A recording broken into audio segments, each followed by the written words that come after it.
yourself just quickly as we came in this morning? Yes, you did. And guys, this is the crowd. This is Hello, good. crowd. Happy New Year, crowd. Love you, crowd. Yeah. So we're gonna just kind of get going here. We got off to a little bit of a late start, so we're just gonna hit the ground running. No. So, first question, getting started. What led to your career in voice acting? How did you go from wanting to be on stage or screen, or was voice acting always sort of what you wanted to do as a career, at least as far as this panel is concerned? Because I know you've all done other things. Yeah. But in regards to this, what made you think, okay, I want to do voice acting? Well, I put it this way. I just enjoy acting. I started in theater in high school doing stand-up comedy because I made my parents laugh with it, and I just had started doing impersonations, and it got me to do high school theater, which led me to audition.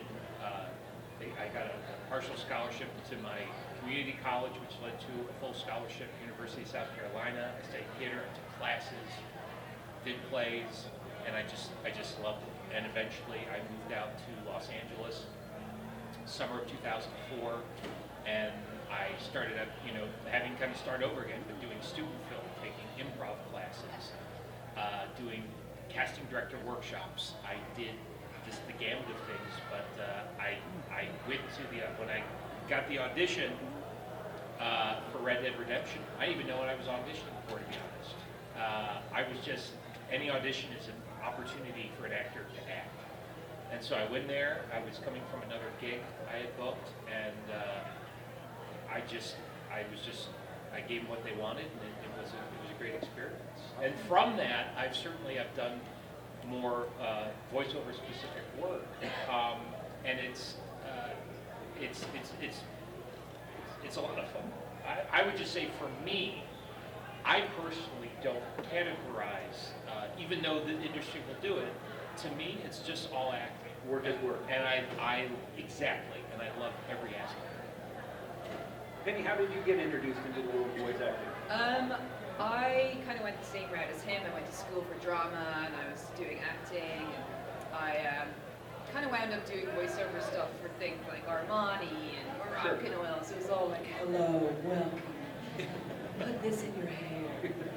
And that was a paycheck, but it wasn't too exciting for me. But it made for a good reel. Yes, exactly. Yeah. But Red Dead Redemption came along, and as Steve said, we didn't know what we were going in for. And I think what's great about when the industry kind of says it's voice acting, it really is like you're using your voice as a character. And that was the first opportunity I got to do that in. I've had a couple of opportunities since, but Molly O'Shea, the character I played, was like quite an extreme Irish personality. So I think like using the voice and finding her voice was something that was just incredibly fun, and just a different form of acting and telling a story and telling a character story. We also did the motion capture for that, so we actually physically acted too, but I think a lot of it was still based on the voice. But it was great. It's a lot of fun. I hope to see some more future projects similar to that. And Daniel? For me, prank phone calls.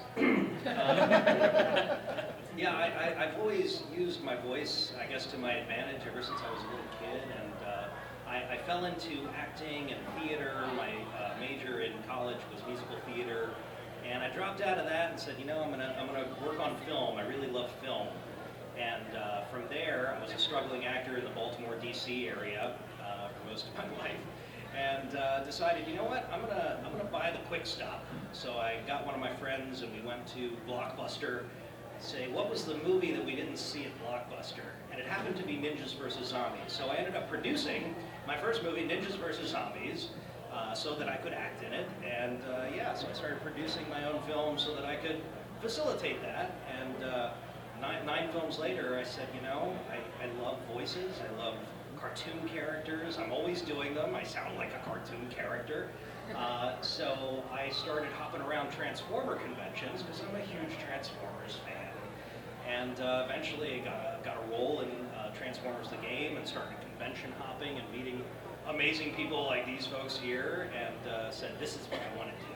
This is what I want to do. So I moved out to Los Angeles almost 6 years ago, packed up my car and drove across country, and here we are. So That's my story. I'm sticking to it. Great.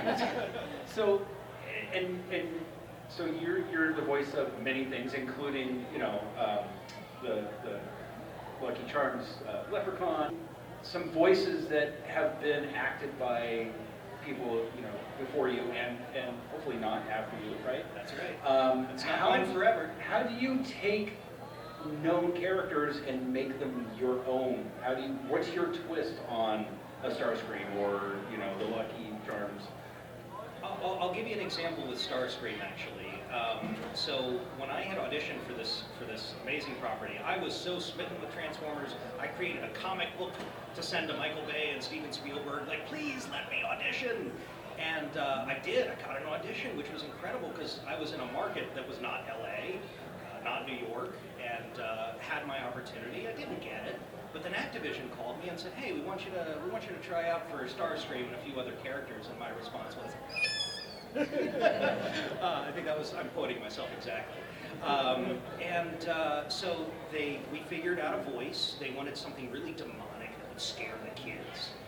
So I ended up with a voice that sounded very much like this.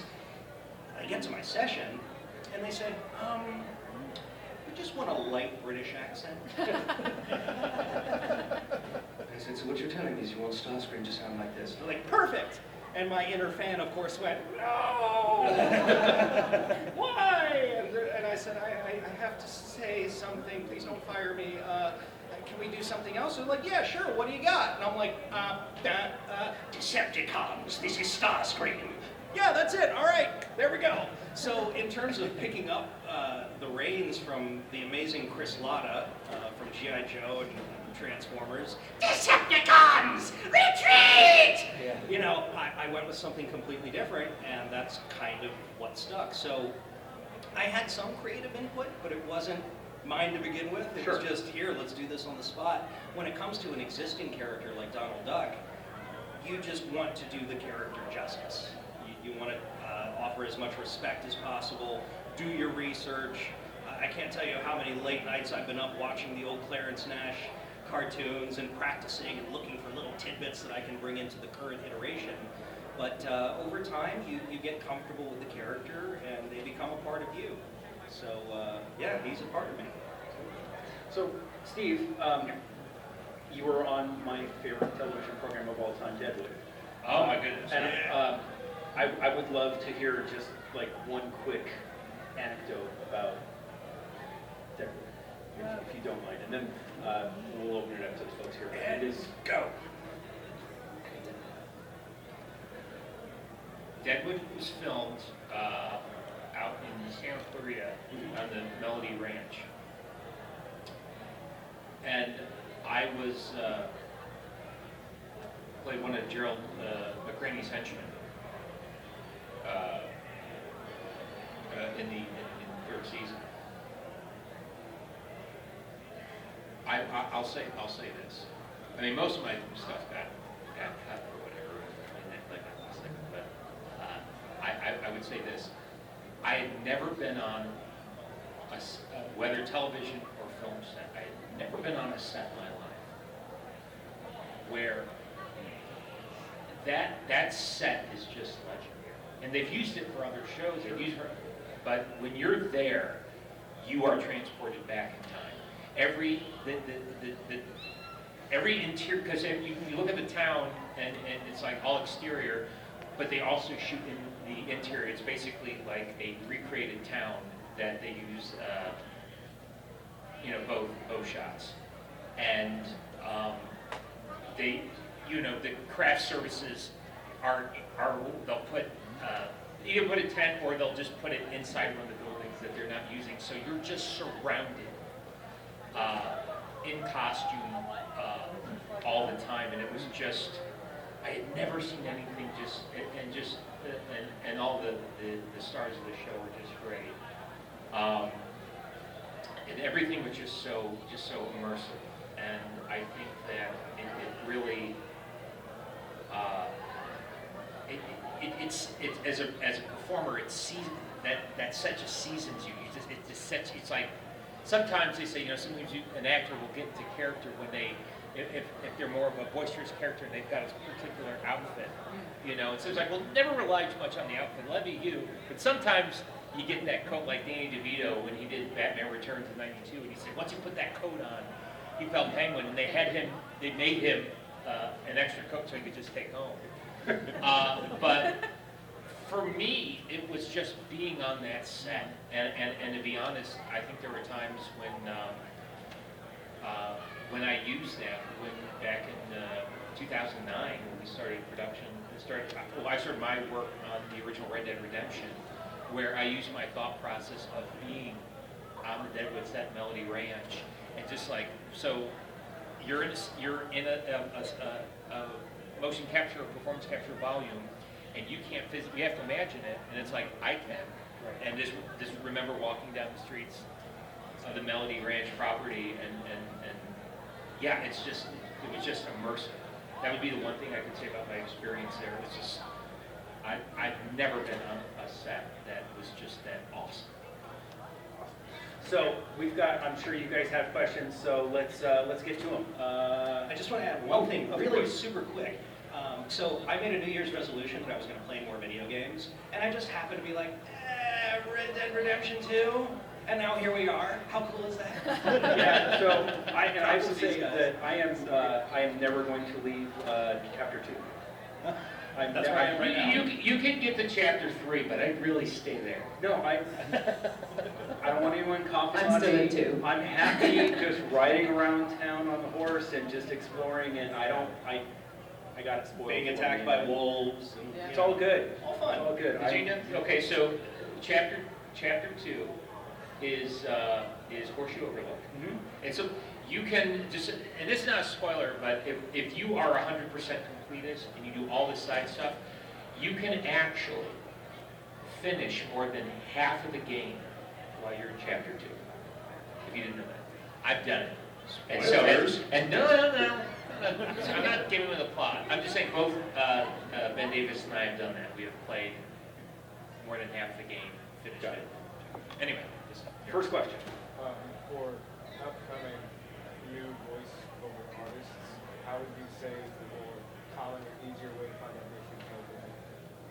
What was the last part of that? How do you find local auditions for up and coming, for people who are looking to get a foot into voiceover? well, I would say, are you a Stockton local here? No, Tracy. Okay. Well, what I would say is, this is a great thing about specifically the voiceover industry, where you live. You can, because of the genius of technology and the way smartphones are designed these days, you can literally put together your own demo reel no matter where you are. And having the ability to post it online is people, the way technology is working now with smartphones, etc. As a creator of art, as a filmmaker, what have you, as an actor, voiceover actor, however you want to cut it, you have more control over your own medium than generations before you. And there's an advantage to it. I would say that, well, Daniel, to add to this, you were saying you decided you were a fan of Transformers, so you just made your own. I participated in the fan dubs, of the Japanese content, and cut my teeth on that kind of stuff. But realistically, it's about the relationships that you make. If there's a recording studio in your hometown or nearby, find a relationship with those people. See if they need additional voices for anything. Because sometimes they're like, I gotta find a voice for this. Who do I call? So you want your number to be the first one that they call. That's one way of doing it. The other is voice over IP websites like voice123.com. Yeah.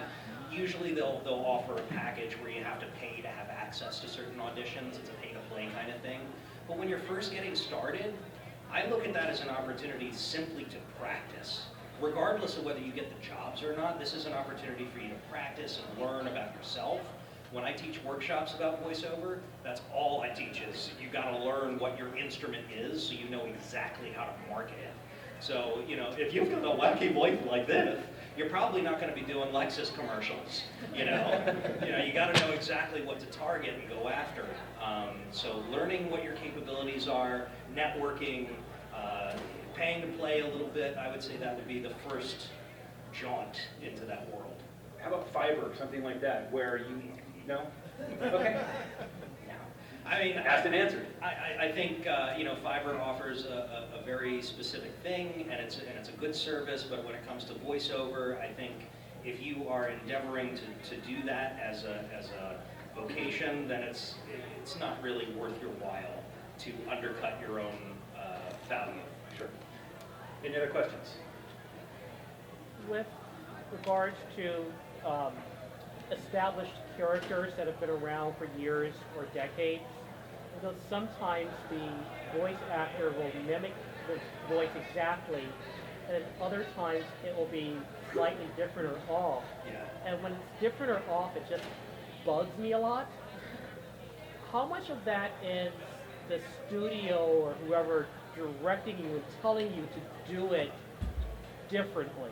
And do they realize that it can bug people when That's a it's great not question. done the right way? That's a great question, because I'll tell you something. It bugs me too. So I can only use my own example with... We're talking about the Muppets, aren't we? Yes. Well, actually, it was the new trailer for this Scooby-Doo movie. Oh, And yeah. every time I hear that voice, it's just like, that's not what they sound like. Well, you know, Marvel got it right with the MCU, I think, in keeping the continuity of the characters over a long period of time, because we as fans like to see the voices and the people that we enjoyed watching over and over and over again. So when you have an established character, you know, it's important for the actor to bring their A game. It's important for the voice director to guide them in the right direction. It's important for the writers to understand the character as well. So if one of those pieces is off, you know, maybe there's going to be a difference. There have been occasions where I've had to interject and say, I'm sorry, can we do this a different way? And sometimes that ends up making its way into the final product. But it's any number of things. It's any number of things. But I understand what you're saying completely. Because I'm the same way. I'm like, that doesn't sound like... But to performer's credit, you also can't, if someone inherits a certain animated voice and maybe that's your liking, some people's like, oh, that guy's, I'm guilty, I separate someone in the business as a fan, sometimes I'll catch myself doing that. And you have to be forgiving because it's like, perhaps they did an exact, they mimicked or did it perfectly, and the studio head director said, actually, we want to try a different direction, and they're only doing what their director directed them to do. And that you have to, so it's a great question. I think it has there's a lot of powers at play. An example of that, when I did Transformers, so I did Starscream, and the DS versions of the game maintained the voice actor's voice. Yeah, what you heard is what you got. Whereas the console versions, they took this voice and made it into something like this. It's like, well, I had no part of it. Post-production can play a part as well. Yeah. So I apologize, folks. We're out of time here, but I did have one final question. We'll just start down at the end. Where can we find you online? Oh my goodness, thank you for that question. You can find me everywhere online, actor Daniel Ross. I know it's a little pretentious. Actor Daniel Ross across all social media, and I have a new TikTok. Penny? Yeah, just like on all social media, it's usually Penny O'Brien. O'Brien is spelled with an E. And then I have a website too, just www.pennyobrien.org. Some updates and stuff on there because I got some cool stuff coming up next year. Not in the voice world, unfortunately, but on streaming services. And if you do go to her website, I encourage you to. She has a lovely singing voice. Oh, Penny O'Brien. No? that's private. All right, never mind. No, it's No, okay. but you should absolutely you should visit her website. That's very sweet. Thank you. It's very well put together as well. Steve. You can follow my fan page on Facebook, Steve J. Palmer fans page. I'm also, Instagram and Twitter handle are the same. It's Steve_J_Palmer. And yeah, we post fun pics and we do fun stuff. And again, I dare say hella fun. All right, thanks everybody. Thanks, you guys. guys. Thank you so much for coming, guys.